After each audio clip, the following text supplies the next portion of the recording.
Welcome back. Today we are going to join in the round, do our cuff in knit 1 purl 2 ribbing, and start on the leg pattern. I have my 64 stitches cast on. I'm going to show you how to move the stitches around here, and then we'll join in the round. We're going to slide the stitches as if to purl and divide them in half. So for this project, I have 64 stitches, so I'm going to put 32 on one of the needles, and then I'll leave the 32 on the other.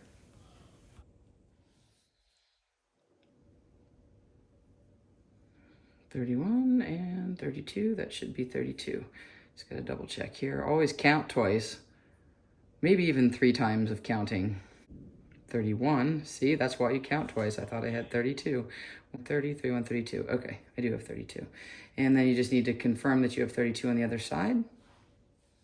All right, so I have my 32, which is a total of 64 stitches. The most important thing about joining in the round is making sure that your stitches are not twisted.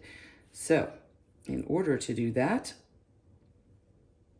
I like to first go back to where I was when I slipped the stitches, and I just confirm that there's no twist where they're going to join. So those are the same. And then I make sure that all of the stitches, the loops are all on the needles, and the bottoms, the actual part where you can see the cast on part of the stitch, is all in the same position. And then I just fold it like that. And that, I know this is not twisted, and I know that none of this is twisted. So now the other thing is to make sure, and you are not a knitter until you have accidentally joined and knit with the tail. Actually, the tail goes this way. So the tail goes, it should be behind, and the working yarn should be in front. So here we are, and this is how you would join in the round. And what I'm going to do is slide this down to the very ends of the needle, like that. And I'm still confirming that all of the loops are on the top, all of the stitches are on the bottom, exactly the way I want them, no twisting. Now, if this was joining with a circuit, well, never mind, it doesn't matter. We're not doing that. So now I am just going to take, so you want the working yarn to be at the tip of the needle in back, okay? And we are going to do a knit 2 purl 2. So we like the way everything is. You're gonna go through the first stitch for knitting, and then you're gonna take that tail from the back, and you're gonna just knit, and it's gonna bring everything together and join it in the round. And just slide that off. So we're gonna do knit 2, and then we're gonna do purl 2. So knit 2. And there will be a little bit of slack because this can slide a little bit. And I try not to yank on it too tight. I mean, you want to have some looseness to it. I'm just going to continue working around. I don't put the stitch marker on until I get to the end of the first round. But I'm just, once again, here, I'm confirming that there's nothing twisted. And again, you don't want to knit with your tail, although you're not a knitter till you've done it at least once. I've done it more than once. And here I am just knitting my way around, and I'm on the last purl 2 for the ribbing, and then I'm going to add my little stitch marker.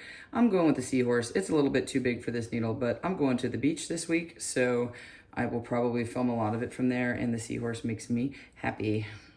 So here is the last purl of that row. All right, and so now you can see we're back to where we joined. And this is the tail here. And don't worry about that little piece there. That is going to disappear in just a second. So here is the first row. And I don't typically count rows. I just do it by inches. It just depends on what you want. I think, 1.5-ish is a pretty good amount for a full length sock. So now when I go in here to do the next one, you'll see, so that just tightens right up. So you don't want to make it excruciatingly tight there. So just do that. This is here with our knit 2. And now you are just on your own to knit and purl. What I like to teach people is how to read your knitting, so you don't have to really think about a lot. You can just look and see what's next. If you have two V's, you know that you're just knitting on that. So the V's are the knit stitches, so you're just knitting.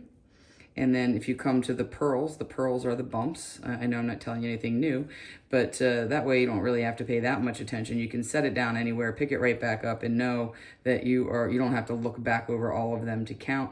You can just say, oh, look, I know I'm on a knit. And you just do this the whole way around.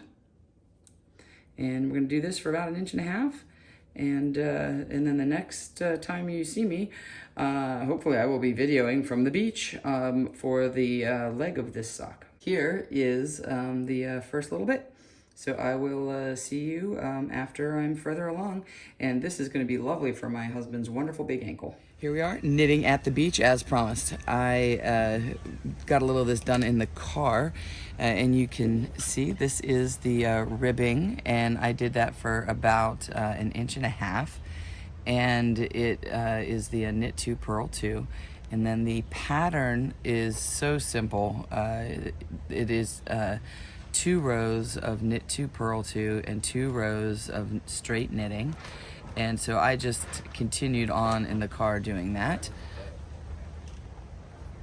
And then you will make the leg as long as you want. Maybe I'll do like 5 inches, I think. That seems like a decent length for my husband. Here, just gonna knit around.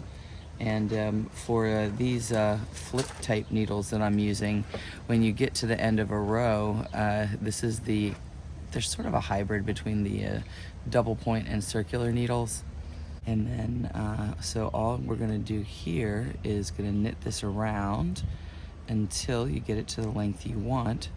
And then we will divide for the heel flap. And let's see, one more stitch here, and we'll show you how you go to the other half of this. So you just slide these over to the center of the needle. You don't want to make sure you don't let it at the ends, because then you'll drop stitches off. That is the thing I don't like about these needles, is they're a little bit short, and you can drop a stitch off if you're not paying attention. So all you do is you flip it over, slide these to the end, and then you are continuing on this way. Oh, what I wanted to show you was sometimes when you're knitting with double points or circulars, you get a loop, and you don't pay attention, you don't see this, and it goes like this behind your back needle. And if it does that, and then I continue on knitting and I don't notice that that has happened, so if I do that and I go like this, now you may think everything is great and you don't notice it initially, but when I come to the needle on the other side, I have a loop there, and it's basically like a yarn over, and you'll knit it and not notice it potentially, and then your stitch count is off, and you're like, where did I get an extra stitch? And there'll be a hole there. So you don't want that to happen, so you can just be aware. And that was probably one of the most common mistakes I've seen people make when they have double pointed needles. So we'll put that back. So I always make sure that my working yarn is in the back. That way I don't have that problem, and it does not loop over my needle that's away from me. And we can continue on with knitting. All right, we'll be back when I have 5 inches and I'm ready to turn the heel.